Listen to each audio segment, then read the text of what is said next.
Assalamualaikum warahmatullahi wabarakatuh. Pada kesempatan kali ini saya akan membuat video mengenai penjelasan mengenai pembuktian dan penarikan kesimpulan. Untuk memenuhi tugas proyek 2 dengan mata kuliah Dasar-Dasar Matematika yang diampu oleh Ibu Detalia Noriza Munanevi, SPD MPD. Sebelumnya,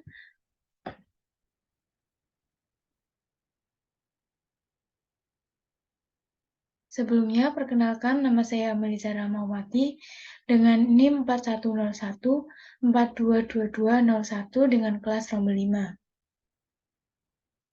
Pada video kali ini saya akan menjelaskan mengenai pembuktian dengan induksi matematika, pembuktian dengan metode kontraposisi, dan terakhir penarikan kesimpulan.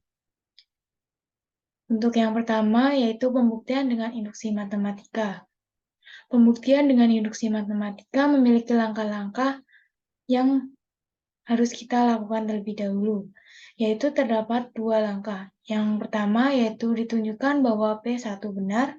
Untuk yang langkah kedua yaitu diasumsikan bahwa PK benar untuk suatu bilangan asli K dan ditunjukkan bahwa PK+1 benar. Jika langkah-langkah 1 dan 2 berhasil ditunjukkan kebenarannya, selanjutnya disimpulkan bahwa Pn benar untuk setiap bilangan asli N. Untuk lebih jelasnya, dapat kita lihat pada contoh soal. Buktikan dengan induksi matematika bahwa 1 plus 2 plus 3 plus titik-titik sampai N sama dengan N kali N plus 1 dibagi 2.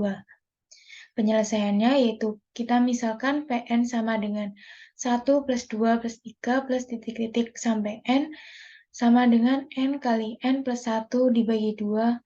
Maka yang langkah pertamanya yaitu kita tunjukkan bahwa untuk N sama dengan 1 benar.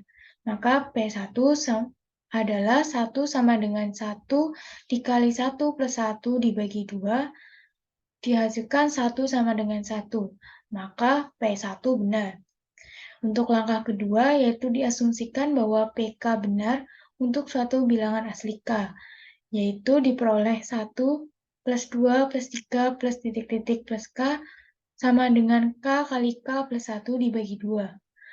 Hal tersebut harus ditunjukkan bahwa PK+1 benar, yaitu 1 ditambah 2 ditambah 3 ditambah titik-titik ditambah K ditambah K plus 1 sama dengan K plus 1 dikali K plus 1 plus 1 dibagi 2 dapat kita operasikan yaitu 1 plus 2 plus 3 plus titik-titik plus K plus 1 sama dengan K plus 1 dikali K plus 2 dibagi 2.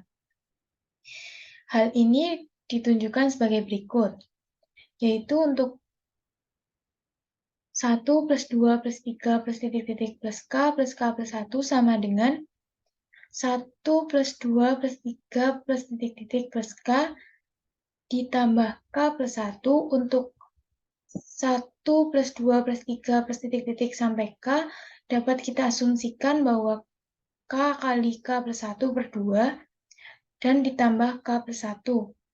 Maka dihasilkan bahwa K kali K plus 1 dibagi 2 ditambah 2 kali K plus 1 dibagi 2 sama dengan K plus 1 kali K plus 2 dibagi 2. Karena ruas kanan dan ruas kiri sama, maka benar. Jadi, dapat kita simpulkan bahwa 1 plus 2 plus 3 plus titik-titik plus K plus 1 sama dengan K plus 1 dikali K plus 2 dibagi 2 itu benar. Berarti PK plus 1 benar, sehingga Pn benar untuk setiap bilangan asli N. Untuk yang kedua, yaitu pembuktian dengan kontraposisi. Kontraposisi adalah salah satu metode pembuktian tidak langsung. Kontraposisi memanfaatkan prinsip logika matematika, yaitu jika P maka Q ekivalen dengan negasi Q maka negasi P. Artinya, untuk membuktikan pernyataan P akan menghasilkan pernyataan Q itu benar. Maka, buktikan saja pernyataan bukan Q maka menghasilkan bukan P. Untuk lebih jelasnya, kita lihat pada contoh soal. Buktikan bahwa pernyataan berikut ini benar. Jika N kuadrat plus 5 bilangan genap, maka N bilangan asli. Maka N bilangan ganjil. Untuk penyelesaiannya, kita misalkan pernyataan P adalah N kuadrat plus 5 bilangan genap, dan pernyataan Q adalah N bilangan ganjil, sehingga yang akan kita buktikan adalah jika N bukan bilangan ganjil, maka N kuadrat plus 5 bukan bilangan genap. Lalu kita buktikan. Misalkan ada bilangan genap sembarang N dari definisi bilangan genap, N dapat dinyatakan sebagai berikut. N sama dengan 2K, dengan K bilangan bulat. Selanjutnya, karena N sama dengan 2K, maka N kuadrat plus 5 bisa kita tuliskan menjadi N kuadrat plus 5 sama dengan 2K kuadrat ditambah 5 sama dengan 4K kuadrat ditambah 5 sama dengan 2 kali 2K kuadrat plus 5. Maka 2 kali 2K kuadrat plus 5 akan diubah menjadi bentuk umum bilangan ganjil sehingga dapat dikatakan sebagai bilangan ganjil.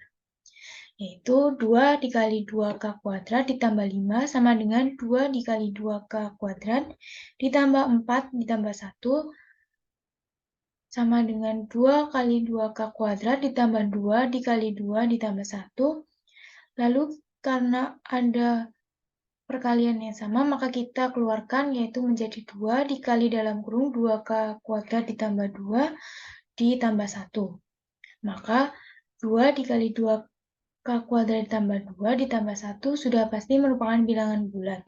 Karena di awal kita memisahkan K adalah bilangan bulat. 2K kuadrat ditambah 2 bisa kita misalkan dengan M. Sehingga 2 dikali 2K kuadrat plus 2 ditambah 1 sama dengan 2M plus 1 dengan M bilangan bulat. Sesuai definisi bilangan ganjil, maka 2 dikali 2K kuadrat plus 2 plus 1 atau N kuadrat plus 5 adalah bilangan ganjil. Jadi terbukti jika N bukan bilangan ganjil, maka N kuadrat plus 5 juga bukan bilangan genap. Secara tidak langsung dapat disimpulkan jika N bilangan bulat dan N kuadrat plus 5 bilangan genap, maka N bilangan ganjil. Maka kita dapatkan bahwa pernyataan N kuadrat plus 5 bilangan genap, maka N bilangan ganjil itu benar. Untuk yang ketiga, yaitu penarikan kesimpulan. Penarikan kesimpulan dilakukan dari beberapa pernyataan yang diketahui kebenarannya yang disebut premis. Kemudian dengan menggunakan prinsip-prinsip logika diperoleh pernyataan baru yang disebut kesimpulan atau konklusi yang diturunkan dari premis-premis yang ada. Untuk lebih jelasnya mengenai penarikan kesimpulan, kita lihat pada contoh soal. Randy akan menumpang bus atau kereta api. Jika dia menumpang bus atau mengendarai mobil sendiri, maka ia akan terlambat dan kehilangan bagian pertama. Dia tidak datang terlambat, oleh karena itu dia akan menumpang kereta api. Untuk penyelesaiannya, kita misalkan terlebih dahulu untuk B, Randy akan menumpang bus, K, Randy akan menumpang kereta api, M, Randy mengendarai mobil, L, Randy akan terlambat, H, Randy akan kehilangan bagian pertama. Untuk argumen yang ada pada soal, kita dapat nyatakan dengan simbol berikut. Yang pertama, B atau K, yang kedua, B atau M, maka L dan H. Yang ketiga, negasi L, maka kesimpulannya adalah K. Untuk pembuktiannya yaitu kita lihat argumen yang sudah kita nyatakan. Lalu pada argumen pertama kita implikasikan, maka kita dapatkan pernyataan 4 yaitu negasi B, maka K. Untuk yang kedua atau argumen 2 kita distributifkan, maka kita dapatkan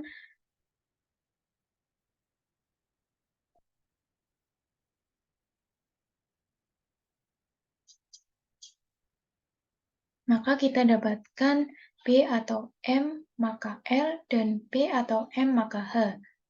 Untuk argumen kelima kita simplikasikan yaitu kita dapatkan argumen 6 yaitu B atau M maka L.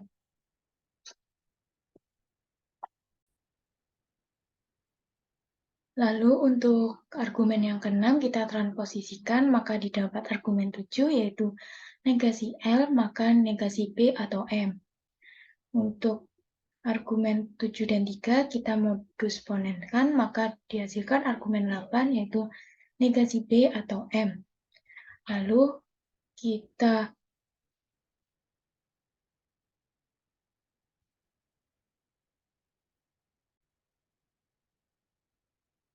kita gunakan De Morgan untuk argumen 8, maka kita dapatkan bahwa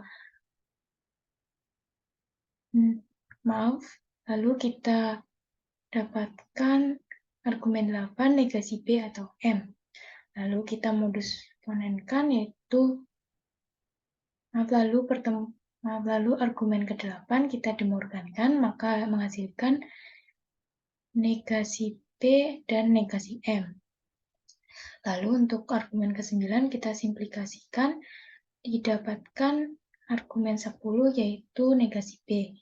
Lalu untuk argumen 4 dan 10 kita modus ponenkan, maka kita dapatkan argumen ke-11 yaitu K.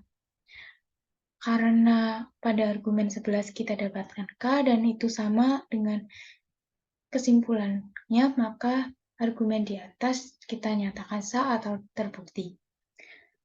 Nah, sekian penjelasan dari saya. Jika ada salah kata, mohon maaf.